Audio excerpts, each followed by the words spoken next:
Mesdames et messieurs, bonsoir. Merci de nous suivre sur la RTS. Voici les titres du 20h. Le chef de l'État de retour à Dakar après sa visite d'État en France. Les liens d'amitié et de coopération entre les deux pays ont été renforcés. Cette visite a permis de distinguer des citoyens français et sénégalais en reconnaissance de leurs actions au service du Sénégal. 2 morts et des dégâts matériels très importants. Le drame a eu lieu hier à Mbebes. La décharge a été le théâtre d'un violent incendie. Une enquête est ouverte. Dans la rubrique métier, nous parlons des techniciens de diffusion. Ces hommes et femmes de l'ombre abattent un travail important dans le secteur de l'audiovisuel. Et puis les pâtisseries de Dakar sont très fréquentées en cette période de fin d'année. Les rayons sont bien garnis et il y a plusieurs saveurs et différentes variétés de gâteaux. Le chef de l'État est donc rentré hier soir à Dakar en provenance de Paris où il a effectué une visite d'État de 4 jours. Une visite qui a permis de renforcer les liens d'amitié et de coopération entre Dakar et Paris. À son retour à Dakar, le président Macky Sall a été accueilli par le Premier ministre, le président de l'Assemblée nationale, le président du Haut Conseil des collectivités territoriales et plusieurs personnalités civiles et militaires. À Paris, le président de la République a distingué des citoyens français et sénégalais. Il s'agit d'une reconnaissance de leurs actions et initiatives au service de notre pays. Une cérémonie de décoration qui s'est tenue à la résidence du Sénégal, Aboubakry Kane. La visite d'État du président Macky Sall en France a été l'occasion de remise de décorations, notamment à des amis du Sénégal, dans les différents ordres nationaux. Dans l'ordre national du Lion, des personnalités françaises ont ainsi été élevées au rang de grand officier. Il s'agit des ministres de l'Éducation nationale et de la fonction publique, des secrétaires d'État à l'enseignement supérieur, au commerce et à l'industrie, mais aussi le secrétaire perpétuel de l'Académie des sciences d'outre-mer, les directeurs généraux de l'IFP et de Atos. Ce qui fait la densité et la particularité des relations franco-sénégalaises, c'est toutes ces dynamiques non étatiques portées par le commerce, l'investissement et le bénévolat. D'autres personnalités ont été décorées au grade d'officier, notamment l'ambassadeur Bassirou Sène, Rémi Rioux, directeur général de l'AFD, et l'avocat et universitaire Pierre Garborit. Les Sénégalais de l'extérieur étaient aussi à l'honneur au titre de chevalier. Des hommes et des femmes, notables, religieux ou présidents d'associations, ces récipiendaires symbolisent toute la diaspora dont le modèle de solidarité et d'entraide a été salué. Je vous rends hommage et vous remercie tous et toutes pour votre confiance, votre générosité et votre disponibilité à l'égard du Sénégal. Tous ces citoyens français et ses compatriotes ont été distingués de par leurs actions et initiatives au service de notre pays. La nation leur exprime ainsi toute sa reconnaissance. C'est un honneur d'être décoré par le président de la République. Le sentiment est partagé par les récipiendaires. Certains saluent l'exemplarité des relations entre la France et le Sénégal. Il s'agit pour d'autres d'une source de motivation supplémentaire. Voici la réaction de quelques récipiendaires au micro de Aboubakry Kane. Je suis très fière d'être décorée par le président du Sénégal. C'est la première fois que j'ai une décoration comme celle-ci. Et puis, ayant fait une visite au Sénégal, à Dakar précisément, avec Monsieur le Premier ministre, eh bien, je suis très honorée de recevoir cette médaille. Les relations entre la France et le Sénégal sont très importantes, des relations commerciales qui sont très fortes dans l'industrie, dans le commerce, dans les échanges de services. Je crois qu'il faut continuer, bien sûr, à améliorer et à renforcer ces relations. Pour la France, accueillir le président Macky Sall, c'est accueillir un ami. C'est accueillir un ami de la France, c'est accueillir un pays qui a su aussi nous accueillir, nous la France, chez lui, puisque je suis allée avec le président François Hollande au Sénégal. C'est aussi une manière de dire que nous pouvons travailler encore davantage ensemble, développer nos échanges économiques, culturels, mais bien sûr aussi amicaux.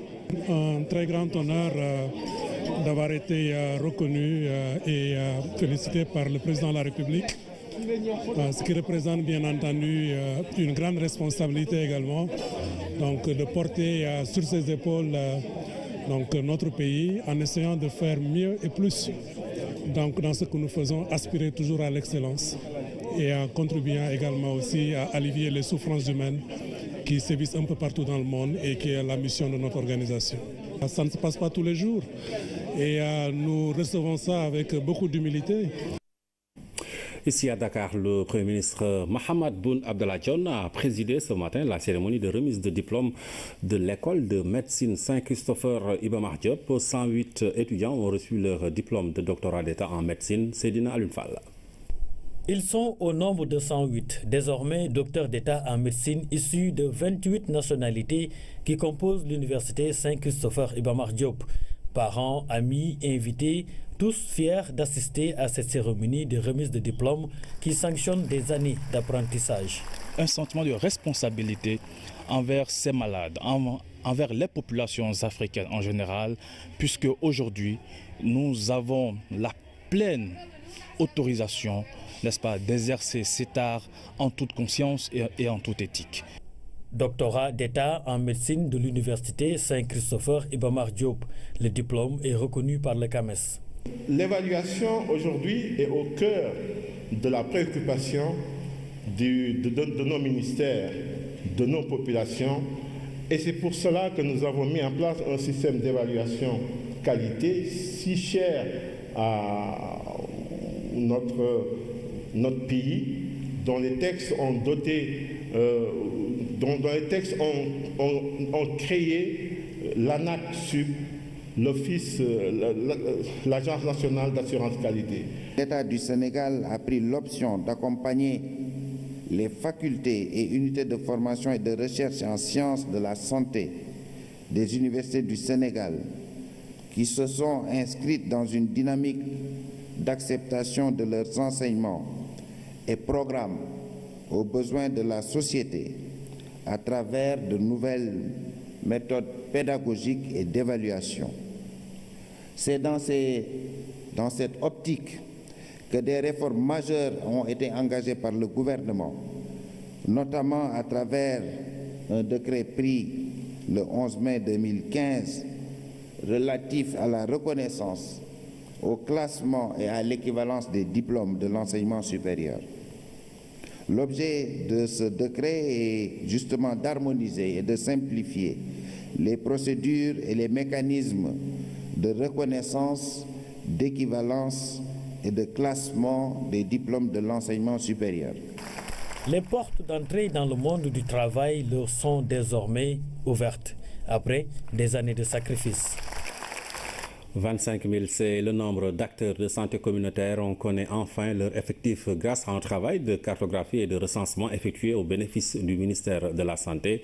Toutefois, les catégories d'acteurs communautaires sont désormais identifiables par le port d'un badge sécurisé. Le ministre de la Santé, qui présidait la deuxième session de la cellule de santé communautaire, a salué le travail de ses personnels bénévoles au Mardiaou. Cette deuxième session du Comité national de santé communautaire aura permis de faire la restitution du travail cartographique des infrastructures de santé communautaire. Nous avons pu recenser environ 6 000, notamment 1 500 cases de santé et le reste 4 000 et quelques, 4 500 et quelques en termes de sites communautaires. Les acteurs ont aussi été recensés sur l'ensemble du territoire national. Au fait, combien sont-ils ? 25 000 acteurs communautaires de santé disponibles au Sénégal, qui existent au Sénégal, répartis entre les Badiane Gox, les matrones, les relais, les ASC. Des acteurs bénévoles enfin clairement identifiés par des badges. Il s'agit là d'une forme de reconnaissance de leur existence et de leur travail. L'octroi de badges d'identification est un moyen de les valoriser, de les motiver, parce que ça peut leur permettre de bénéficier d'une couverture maladie universelle à travers l'adhésion gratuite à des mutuelles de santé. Dans le domaine de la santé communautaire, il existe de nombreux projets, dont celui des sages-femmes itinérantes à Matam et à Sédhiou. C'est un projet sur 2 ans. Donc, vous avez comme tâche et instruction, je peux dire, très vite de préparer un autre projet. On peut, avec une expérience qui est un succès, mieux vendre cette expérience-là et peut-être même avoir des financements complémentaires. Cette évolution vers un programme structuré et durable devrait permettre d'éviter les désagréments toujours consécutifs à l'achèvement des projets. À l'issue de cette stratégie de sage-femme itinérante, nous aimerions passer à l'échelle, en faire même un programme comme sous instruction de Madame le ministre, et ceci va concerner toutes les autres régions du Sénégal. Au cours de cette session, le ministre a rappelé l'expérience éthiopienne du Expanded Health Workers reconnu à l'échelle internationale. Parmi les défis identifiés, la coordination multisectorielle d'acteurs aux origines diverses. Je vous le disais dans les titres, 2 morts et des dégâts matériels estimés à des centaines de millions. C'est le bilan de l'incendie survenu hier jeudi à la décharge de Mbobos. Au lendemain du sinistre, une de nos équipes s'est rendue sur place. Une enquête a été ouverte pour déterminer les causes de l'incendie. Fantabachi. Ces foyers encore brûlants, ces objets calcinés et l'étendue de la surface embrasée renseignent sur l'ampleur du sinistre.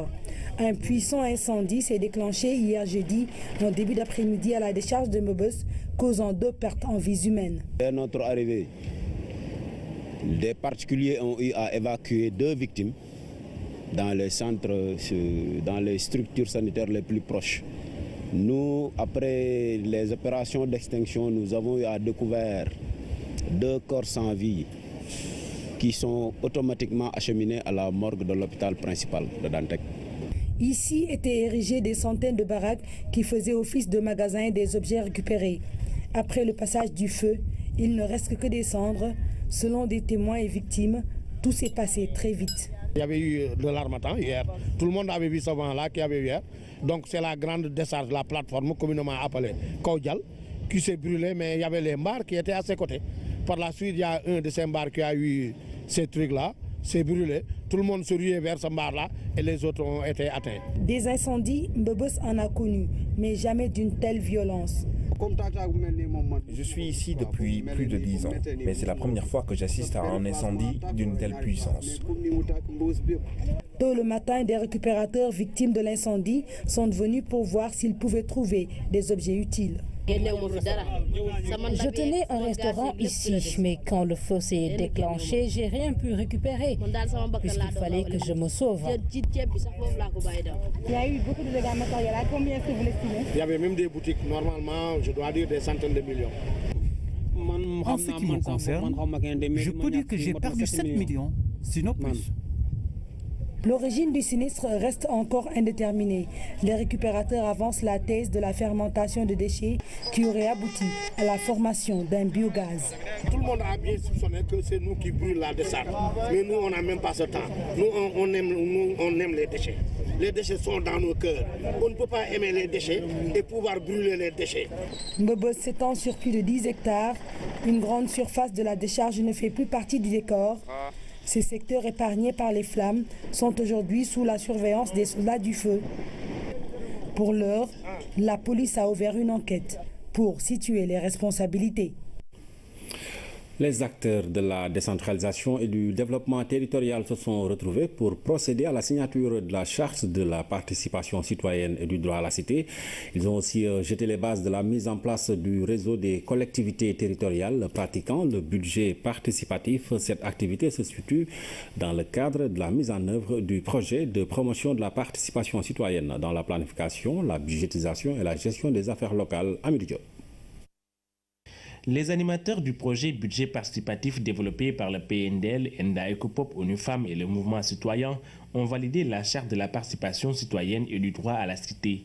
Les élus locaux ont procédé à la signature symbolique en ratifiant son contenu qui permet un encadrement normatif de la mise en œuvre du principe de la participation citoyenne au sein des collectivités territoriales. La question de la participation est au cœur du développement parce que vous ne pouvez pas faire le bonheur de quelqu'un contre son gré. Il faut écouter les populations, les écouter, recenser leurs préoccupations. Maintenant, ce outil qui est le budget participatif permettra de nous donner des orientations. La charte mentionne de façon expresse les droits et engagements des citoyens vis-à-vis de l'institution locale et vice-versa. Cette charte qu'on a faite, qui va être signée d'un moment à l'autre par l'ensemble des collectivités territoriales, est un instrument qui permettra aux autorités locales et aux citoyens d'avoir sur 4 domaines. Pour chacun des domaines, il y a un ensemble d'orientations qui essaie de clarifier un peu qu'est-ce que cela voudrait dire. Mais il y a aussi un ensemble d'engagements qui devront être pris de part et d'autre. Grâce à cette charte, nous disposons aujourd'hui d'un cadre de référence commun pour organiser la participation citoyenne au sein des collectivités territoriales. S'appuyant sur des principes clés, elle précise et formalise la place de la concertation dans les processus d'élaboration et de mise en œuvre des politiques et des projets publics. Au cours de cet atelier, les résultats du projet ont été magnifiés par les participants. Il a été mis en place un comité de pilotage devant prendre en charge les travaux préparatoires de l'Assemblée générale, notamment la réflexion sur le statut, le règlement intérieur et le bureau. Au total, 75 collectivités territoriales sont invitées à former une coalition apte à promouvoir les pratiques du budget participatif. Le nouveau correspondant de la médiature de la République à Matam a été installé ce vendredi. C'était en présence du gouverneur de la région et de maître Alioune Badara Cissé qui dirige cette institution. Ce dernier était en tournée dans le nord pour rendre plus visible et plus accessible l'institution aux usagers du service public. Oumou Kalsom Sall. Pour sa première visite à Matam en tant que médiateur de la République, maître Alioune Badara Cissé a rencontré autorités administratives et élus locaux. Une occasion pour lui de rappeler les missions de l'institution qu'il dirige depuis 2015. La médiature est une autorité, ou le médiateur est une autorité administrative indépendante, équidistante des partis politiques, qui gère un peu les relations souvent heurtées entre les usagers du service public et l'administration, que ce soit l'État central, que ce soit les collectivités locales, que ce soit les entreprises privées, mais investies d'une mission de service public. Nous avons vocation également, dans le cadre de l'autosaisine, de nous mêler de tout. Nous avons enfin vocation à répondre à toute mission, quelle qu'elle soit, que le chef de l'État voudrait bien nous confier. Le nouveau correspondant du médiateur de la République à Matam a été installé au cours de cette cérémonie présidée par le gouverneur de la région. Le correspondant sera l'interface de la médiature nationale au niveau local. Décentraliser nos services, c'est le credo que nous nous sommes donné. Là où c'était déjà installé, les redynamiser, les confier à l'exécutif local et à ses différents services. Faire en sorte que notre correspondant soit un maillon incontournable dans la chaîne de résolution des conflits sur le plan national. Il n'est pas de développement, il n'est pas de projet de développement sans paix et sans espace pacifié. Depuis un certain temps, il y avait eu absence, mais comme il a dit tout à l'heure, son installation aujourd'hui participera vraiment à une meilleure prise en charge, n'est-ce pas, des intérêts des usagers du service public. La plupart des réclamants qui saisissent la médiature de la République habitent la région de Dakar et ses environs, a rappelé maître Alioune Badara Cissé. Il compte d'ailleurs se rendre dans les autres régions afin de rendre plus visible l'institution. 11 ans après sa mise en œuvre au Sénégal, le système de riziculture intensive a porté ses fruits. Depuis 2005, le SRI a permis à plusieurs producteurs de multiplier le rendement agricole. Le système de riziculture intensive pourrait être donc une solution pour le Sénégal pour faire face à l'importation de riz. Claire Diop. SRI, système de riziculture intensive, 3 mots pour toute une technologie novatrice dont l'ambition est de booster la production de riz. Introduite au Sénégal en 2005 au niveau de la vallée, l'expérience de sa diffusion à grande échelle a montré que, comparé au système conventionnel traditionnel, le SRI permet d'enregistrer des rendements 2, 3, voire 4 fois plus importants avec moins d'intrants et moins d'eau. À travers toutes les exploitations ou les zones dans lesquelles ce système a été appliqué, nous avons vu que les rendements ont augmenté. Il y a eu des plus-values sur la production. Le SRI est expérimenté dans le bassin arachidier depuis quelques années. Ici aussi, une nette hausse de la production est notée. Nous avons la chance ici, dans la zone, d'avoir l'ANCAR qui, depuis 2008, a mené des tests d'introduction sur les îles au niveau de la région de Fatick, au niveau de l'arrondissement de Toubacouta. Aujourd'hui, il y a un projet financé par le PPAO qui permet la diffusion à grande échelle du ESRI, qui a permis aujourd'hui de toucher plus de 5000 producteurs qui font aujourd'hui le ESRI et qui permet de doubler les rendements. Le Sénégal importe chaque année une quantité importante de riz pour sa consommation. Le ESRI se veut une solution pour libérer le pays de cette tyrannie. Le programme de productivité agricole en Afrique de l'Ouest appuie. Pour le riz, nous importons en moyenne 800 000 tonnes de céréales par an. Donc c'est énorme. Ça fait plus de 200 milliards de sorties de devises. Et dans ce sens-là, avec la technologie sur le système de riziculture intensive, qui nous offre la possibilité d'augmenter sensiblement les rendements. Et pour ce faire, toute une stratégie sera déroulée pour mieux accompagner les producteurs. Renforcement de capacité, renforcer un peu l'équipement en petit matériel agricole. Et aussi accompagner les producteurs concernant, s'il le faut, le financement pour qu'ils puissent avoir des semences de qualité toujours et un peu d'engrais. Cet atelier a réuni les acteurs de différentes régions. Ils ont échangé leur expérience. Le système de riziculture intensive se présente comme une perspective d'avenir certain pour le Sénégal qui va atteindre l'autosuffisance en riz d'ici les prochaines années. On n'a pas pu le lâcher. La recherche au service du développement du secteur agroalimentaire, tel est le credo de l'Institut de technologie alimentaire. L'Institut, à travers ses recherches, a développé plusieurs procédés comme l'incorporation de la farine de céréales locales dans la fabrication du pain, le vinaigre de marque ou encore les champignons comestibles. Aminata Mbengfal. L'Institut de technologie alimentaire, ITEA, a été créé en 1963. Il intervient dans 3 domaines, la recherche, le transfert de technologie et la formation. L'objectif étant de booster l'agriculture sénégalaise qui souffre d'un déficit de transformation de ses produits. C'est bien de produire, mais c'est bien de transformer. Pourquoi? D'abord, c'est un acquis important pour notre balance commerciale. Aujourd'hui, par la volonté du chef de l'État, le président Macky Sall, nous avons un développement extraordinaire de l'agriculture sénégalaise, au sens large, que ce soit la rizerie, que ce soit le mil, le maïs, les céréales de manière générale, l'arachide, mais aussi il y a l'élevage, il y a la pêche. Parce qu'ici, vous avez vu les ateliers qui sont consacrés à ces spécialités-là. Des ateliers qui sont au nombre de 4. À l'atelier des céréales et légumineuses sont menés des travaux sur l'incorporation de la farine de céréales locales dans la fabrication du pain. On entend souvent parler de pain riche, de pain mil, de pain mi-blé. Toutes ces technologies ont été développées ici au niveau de ce fournil. Et nous continuons la recherche avec l'incorporation d'autres produits locaux, d'autres céréales telles que le riz, le sorgho, mais aussi des légumineuses. Nous avons réussi à incorporer jusqu'à 15%, n'est-ce pas, de farine, voire 30% de farine de produits locaux pour la fabrication de ce pain-là.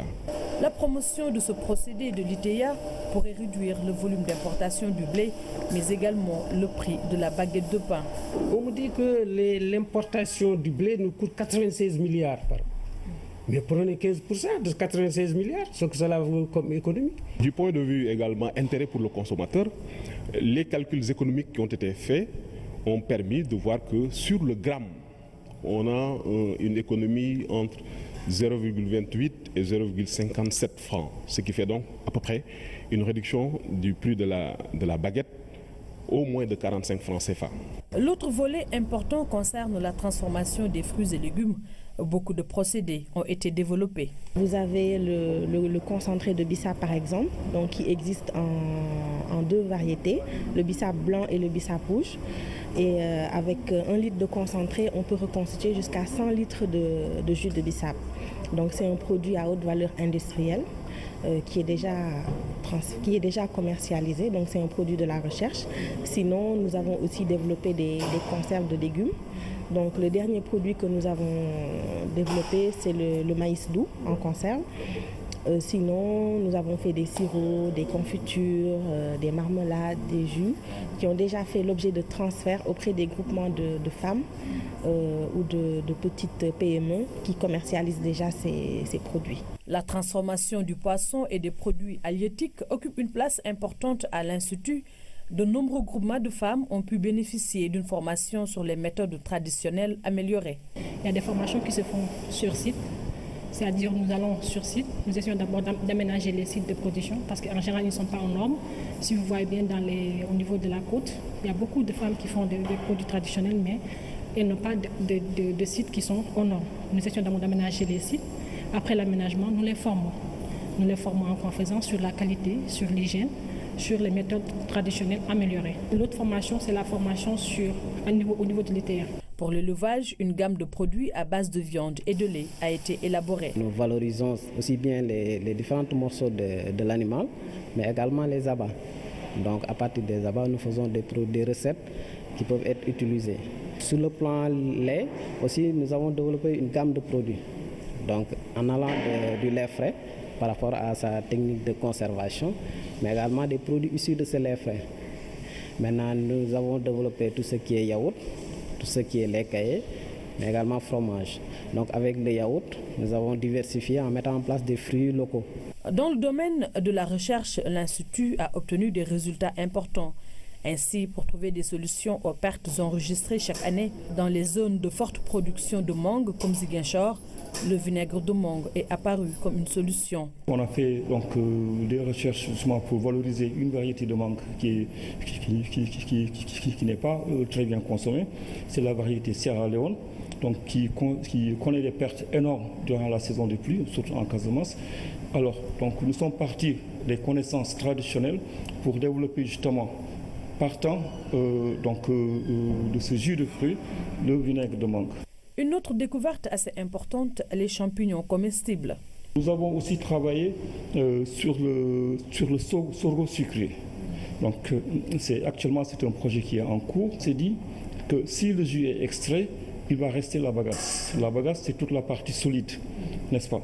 Bon, ok, ça peut servir d'aliment de bétail, mais toujours en raisonnant en termes de produits à haute valeur ajoutée, on s'est dit que cette bagasse pourrait être utilisée comme substrat de base pour la production de champignons comestibles, n'est-ce pas? Et on sait que les champignons sont assez rares ici au Sénégal, mais on les retrouve quand même dans les supérettes et ça coûte excessivement cher.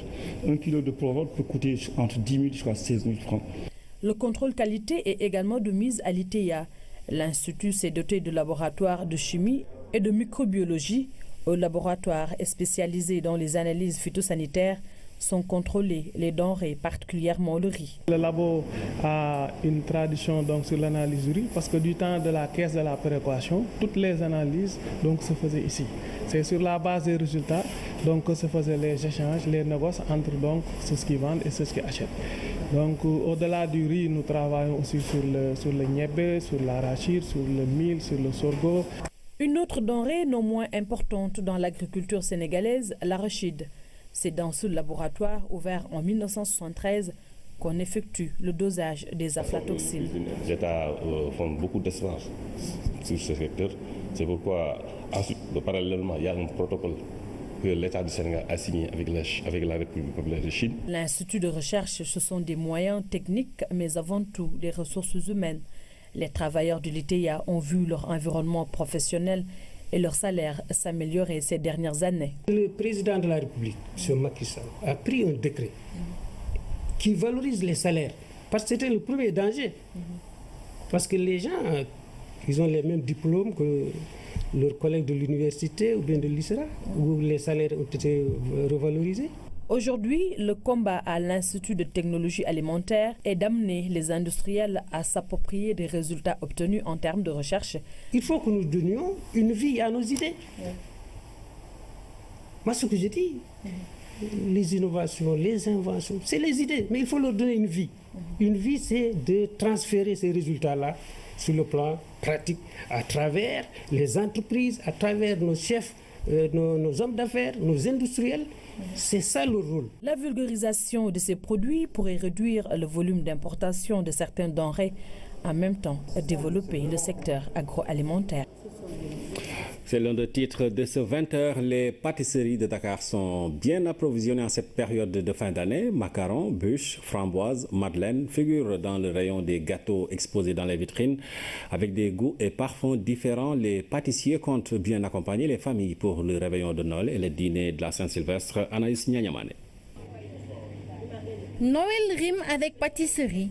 Ces espaces de confection et de vente de gâteaux sont bien approvisionnés en sucré et en salé pour accompagner les clients en ces périodes de fêtes de fin d'année. Je me suis préparé 20 jours à l'avance, avant Noël, les jours de l'an, pour préparer les bûches, parce que quand les clients ils viennent, on sera obligé de les satisfaire déjà, les bûches déjà préparées.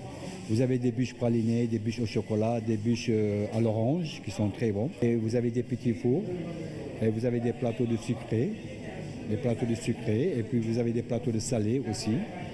Et des macarons aussi, et des gâteaux individuels. On a des mochas, c'est-à-dire avec de la crème au beurre, en vanille chocolat, vanille fraise, vanille coco. Et on a aussi les spécialités, il y a les fraisiers, des forêts noires. Fraisier, c'est à base de fraises. Et puis il y a la forêt noire, c'est de la génoise, de la chantilly, chocolat avec des cerises à l'intérieur. On a le tutti frutti aussi, c'est avec des fruits. Pour les bûches, on a les bûches traditionnelles, c'est-à-dire avec de la crème au beurre, en vanille chocolat, en vanille fraise, on a praliné, on a au café, on a la bûche à l'orange aussi.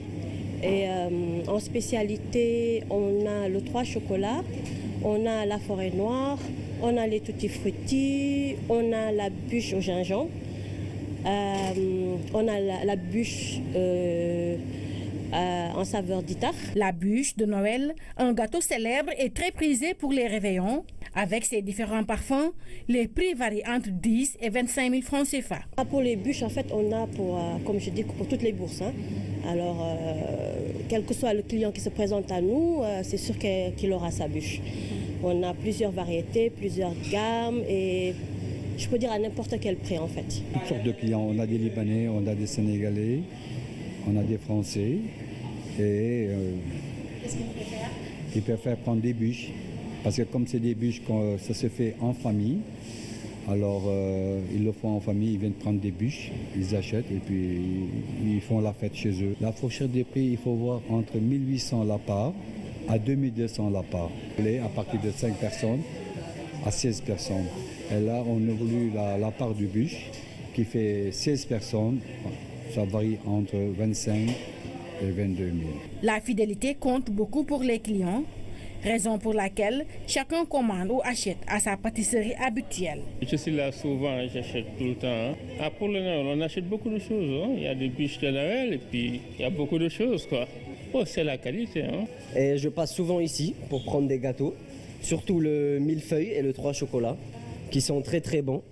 Et pendant Noël, on nous fait le plaisir de nous faire des bûches, qui sont très très bonnes aussi, on adore. Et voilà quoi. C'est... Pour Noël, moi, en général, je prends des bûches, de bonnes bûches. Il y a une bonne couche de crème, moi j'aime bien la crème. Si vous prenez une bûche au chocolat, vous allez aimer le goût du chocolat. Je ne sais pas eux comment ils le font, mais le goût du chocolat est très bon. C'est joli, c'est magnifique. C'est intéressant pour les enfants et pour la famille aussi. C'est cher? Non, ça va d'abord. Bûches, macarons, cakes, des mets aux saveurs sucrées ou salées sont mis en exergue dans plusieurs pâtisseries de Dakar. Les pâtissiers ont 72 heures pour donner au réveillon le goût et la saveur à la hauteur des attentes de la clientèle. Voilà de quoi donner, de quoi mettre l'eau à la bouche des Ndiayen Anaïs. La rubrique métier s'intéresse ce soir aux techniciens de diffusion opérant dans un secteur névralgique de l'audiovisuel. Ces hommes et femmes de l'ombre sont ceux qui permettent à vos animateurs et présentateurs de s'inviter chez vous. Cursus, capacité et profil des techniciens de diffusion, c'est un dossier signé Diana Badia. Diplômé de l'Institut national de l'audiovisuel de Paris, Amadou Kane s'est spécialisé en diffusion des émetteurs, l'exploitation et le suivi des 24 centres émetteurs télé et radio de la RTS lui revient, une tâche ardue nécessitant des compétences pointues. La spécialité de diffusion, c'est un métier très pointu qui requiert des compétences en électronique pour la maintenance et aussi pour mieux comprendre effectivement ces équipements. Il faut nécessairement avoir une bonne base en technique. Les signaux radio et télé vont vers les émetteurs pour la diffusion. Il faut assurer un fonctionnement continu des équipements. Une chose difficile parce que les émetteurs n'ont pas parfois un système de redondance. L'évolution des nouvelles technologies complique davantage la gestion et la maintenance des appareils. C'est la mise à jour. Il faut nécessairement être formé. Il faut avoir des compétences. Ce qui est difficile, c'est quand tu as des problèmes ponctuels, de parer au plus pressé. Faire en sorte qu'il n'y ait pas d'arrêt total au niveau de la télévision ou au niveau de la radio. L'accès difficile aux pièces de rechange rend plus complexe le travail du technicien de diffusion. D'abord, il faut des pièces de rechange. Parce que quand un émetteur tombe en panne et que les pièces de rechange ne sont pas disponibles, ça, il faut se décarcasser pour remettre ça en marche. Notre problème quotidien, c'est ça. La maintenance des émetteurs analogiques paraît donc difficile. Par contre, le problème se posera moins avec les émetteurs numériques. La maintenance est beaucoup plus aisée. Elle est automatisée très souvent. Et là aussi, vous pouvez assurer la maintenance tout en continuant de fonctionner. La diminution de la consommation en énergie vient élargir les avantages qu'offrent les émetteurs numériques. En numérique, vous avez quelques centaines de watts qui jouent le même rôle que des milliers de watts en analogique. Donc vous n'avez pas besoin de beaucoup d'énergie. Avec les émetteurs numériques, on économise également de l'espace. Un seul canal analogique conventionnel tel que la RTS1, ça peut maintenant vous envoyer 6 à 20 programmes. Alors finalement, on se retrouvera avec des milliers de chaînes possibles à envoyer. Par contre, avec le numérique, le défi majeur reste le contenu à mettre dans les différentes chaînes. La reconversion et l'adaptation des techniciens de diffusion demeurent aussi un impératif. Le Sénégal ne dispose pas d'écoles qui forment dans la diffusion.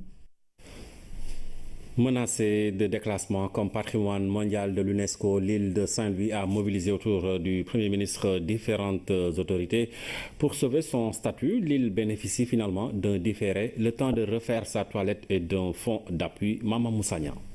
C'est en 2000 qu'elle a été classée patrimoine mondial de l'UNESCO. Depuis lors, l'île de Saint-Louis bénéficie de différents programmes liés à son statut. Mais voilà que depuis quelques mois, le comité du patrimoine mondial a menacé de retirer à la vieille ville son statut. Une situation d'urgence qui a fait monter au créneau le Premier ministre. C'est pourquoi le président de la République, son Excellence M. Macky Sall, pour tout l'attachement qu'il a pour Saint-Louis, pour des raisons objectives et subjectives, a décidé de prendre les mesures de sauvegarde qui s'imposent face à ces menaces. Dans un plaidoyer éloquent, le maire de Saint-Louis a démontré toute la volonté de la municipalité de l'ancienne capitale de l'AEF de préserver son riche patrimoine, son charme, son architecture. À sa suite, des Saint-Louisiens se sont engagés à injecter 1 milliard de francs CFA dans cette bataille pour le maintien de l'île de Saint-Louis comme site du patrimoine mondial. Il y aura un partenariat public-privé, M. le ministre de la Culture l'a évoqué, mais sans l'implication, l'appropriation des populations, peut-être nous atteindrons difficilement nos objectifs. Le label que nous avons, Saint-Louis, donc ville patrimoine mondial de l'UNESCO, est un label à préserver. Nous avons eu des privés qui sont là, Amadou Diaw, le directeur de l'ISM, qui a mis 1 milliard dans la sauvegarde de ce patrimoine. La mairie a mis 250 millions.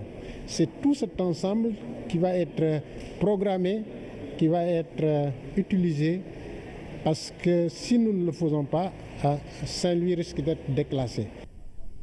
Février 2017, c'est la date butoir initialement fixée par le Comité du patrimoine mondial pour sortir Saint-Louis de la liste.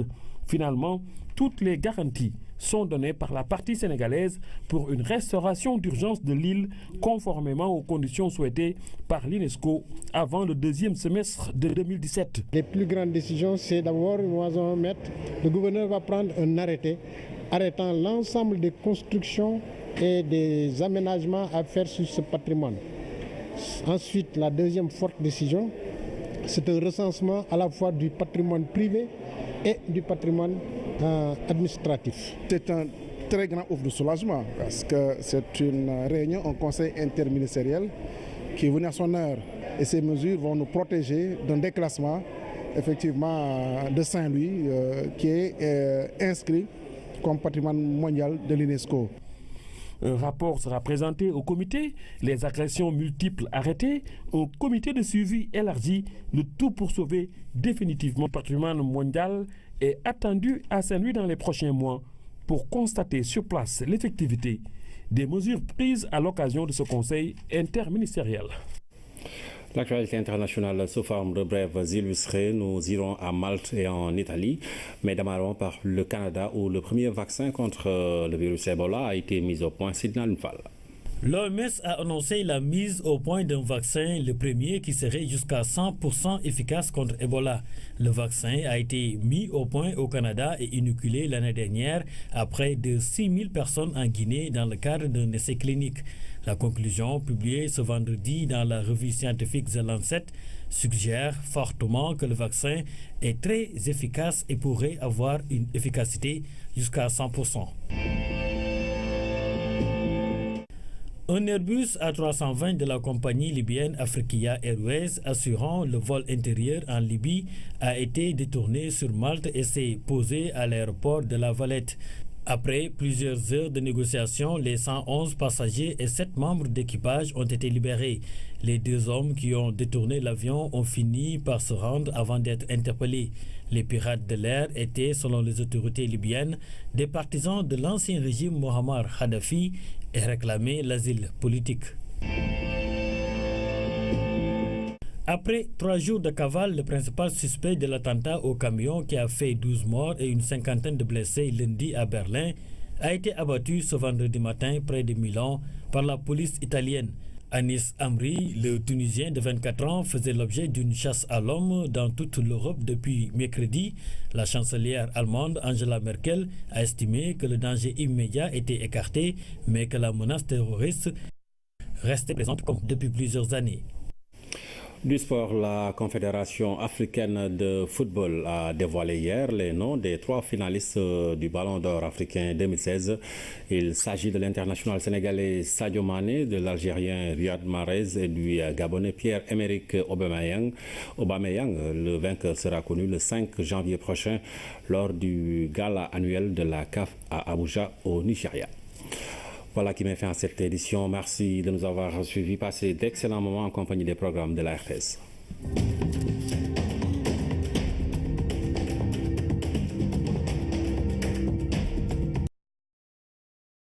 Service de notre pays, une cérémonie de décoration qui s'est tenue à la résidence du Sénégal à Aboubakry Kane. La visite d'État du président Macky Sall en France a été l'occasion de remise de décorations, notamment à des amis du Sénégal, dans les différents ordres nationaux. Dans l'ordre national du Lion, des personnalités françaises ont ainsi été élevées au rang de grand officier. Il s'agit des ministres de l'Éducation nationale et de la fonction publique, des secrétaires d'État à l'enseignement supérieur, au commerce et à l'industrie, mais aussi le secrétaire perpétuel de l'Académie des sciences d'outre-mer, les directeurs généraux de l'IFP et de Atos. Ce qui fait la densité et la particularité des relations franco-sénégalaises, c'est toutes ces dynamiques non étatiques portées par le commerce, l'investissement et le bénévolat. D'autres personnalités ont été décorées au grade d'officier, notamment l'ambassadeur Bassirou Sène, Rémi Rioux, directeur général de l'AFD, et l'avocat et universitaire Pierre Garborit. Les Sénégalais de l'extérieur étaient aussi à l'honneur au titre de chevalier. Des hommes et des femmes, notables, religieux ou présidents d'associations, ces récipiendaires symbolisent toute la diaspora dont le modèle de solidarité et d'entraide a été salué. Je vous rends hommage et vous remercie tous et toutes pour votre confiance, votre générosité et votre disponibilité à l'égard du Sénégal.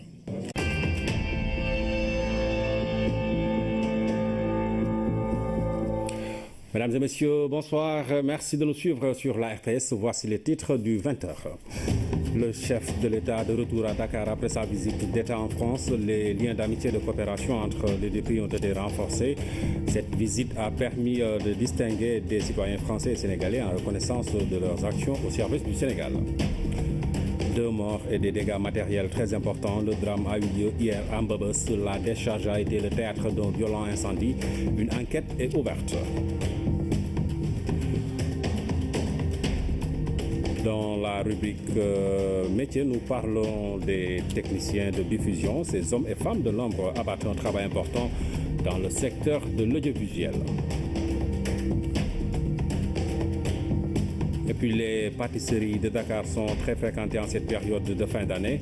Les rayons sont bien garnis et il y a plusieurs saveurs et différentes variétés de gâteaux. Le chef de l'État est donc rentré hier soir à Dakar en provenance de Paris où il a effectué une visite d'État de 4 jours. Une visite qui a permis de renforcer les liens d'amitié et de coopération entre Dakar et Paris. À son retour à Dakar, le président Macky Sall a été accueilli par le Premier ministre, le président de l'Assemblée nationale, le président du Haut Conseil des collectivités territoriales et plusieurs personnalités civiles et militaires.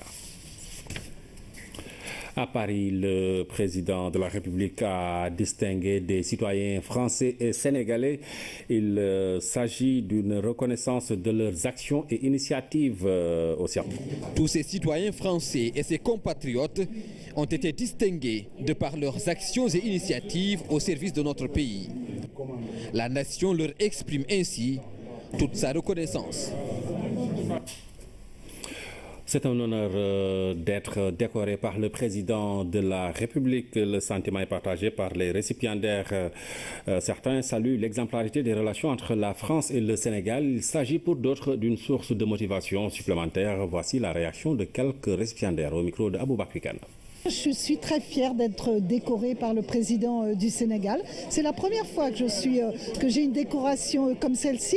Et puis, ayant fait une visite au Sénégal, à Dakar précisément, avec Monsieur le Premier ministre, eh bien, je suis très honorée de recevoir cette médaille. Les relations entre la France et le Sénégal sont très importantes, des relations commerciales qui sont très fortes dans l'industrie, dans le commerce, dans les échanges de services. Je crois qu'il faut continuer, bien sûr, à améliorer et à renforcer ces relations. Pour la France, accueillir le président Macky Sall, c'est accueillir un ami. C'est accueillir un ami de la France, c'est accueillir un pays qui a su aussi nous accueillir, nous la France, chez lui, puisque je suis allée avec le président François Hollande au Sénégal. C'est aussi une manière de dire que nous pouvons travailler encore davantage ensemble, développer nos échanges économiques, culturels, mais bien sûr aussi amicaux. Un très grand honneur d'avoir été reconnu et félicité par le président de la République, ce qui représente bien entendu une grande responsabilité également. L'ANAC-SUB, l'Office, l'Agence nationale d'assurance qualité. L'État du Sénégal a pris l'option d'accompagner les facultés et unités de formation et de recherche en sciences de la santé des universités du Sénégal qui se sont inscrites dans une dynamique d'acceptation de leurs enseignements et programmes aux besoins de la société à travers de nouvelles méthodes pédagogiques et d'évaluation. C'est dans cette optique que des réformes majeures ont été engagées par le gouvernement, notamment à travers un décret pris le 11 mai 2015 relatif à la reconnaissance, au classement et à l'équivalence des diplômes de l'enseignement supérieur. L'objet de ce décret est justement d'harmoniser et de simplifier les procédures et les mécanismes de reconnaissance, d'équivalence et de classement des diplômes de l'enseignement supérieur. Les portes d'entrée dans le monde du travail leur sont désormais ouvertes après des années de sacrifices. 25 000, c'est le nombre d'acteurs de santé communautaire. On connaît enfin leur effectif grâce à un travail de cartographie et de recensement effectué au bénéfice du ministère de la Santé. Toutefois, les catégories d'acteurs communautaires sont désormais identifiables par le port d'un badge sécurisé. Le ministre de la Santé, qui présidait la deuxième session de la cellule de santé communautaire, a salué le travail de ses personnels bénévoles au Mardiaou. Cette deuxième session du Comité national de santé communautaire aura permis de faire de porter sur ses épaules notre pays en essayant de faire mieux et plus dans ce que nous faisons, aspirer toujours à l'excellence et en contribuant également aussi à allevier les souffrances humaines qui sévissent un peu partout dans le monde et qui est la mission de notre organisation. Ça ne se passe pas tous les jours et nous recevons ça avec beaucoup d'humilité. Ici à Dakar, le Premier ministre Mahammed Boun Abdallah Dionne a présidé ce matin la cérémonie de remise de diplôme de l'école de médecine Saint-Christopher Iba Mar Diop. 108 étudiants ont reçu leur diplôme de doctorat d'État en médecine. Seydina Alioune Fall. Ils sont au nombre de 108, désormais docteurs d'État en médecine issus de 28 nationalités qui composent l'université Saint-Christopher Iba Mar Diop. Parents, amis, invités, tous fiers d'assister à cette cérémonie de remise de diplôme qui sanctionne des années d'apprentissage. Un sentiment de responsabilité envers ces malades, envers les populations africaines en général, puisque aujourd'hui, nous avons la pleine autorisation, n'est-ce pas, d'exercer cet art en toute conscience et en toute éthique. Doctorat d'État en médecine de l'université Saint-Christopher Iba Mar Diop. Le diplôme est reconnu par le CAMES. L'évaluation aujourd'hui est au cœur de la préoccupation de nos ministères, de nos populations, et c'est pour cela que nous avons mis en place un système d'évaluation qualité si cher à notre pays, dont les textes ont doté, dont les textes ont créé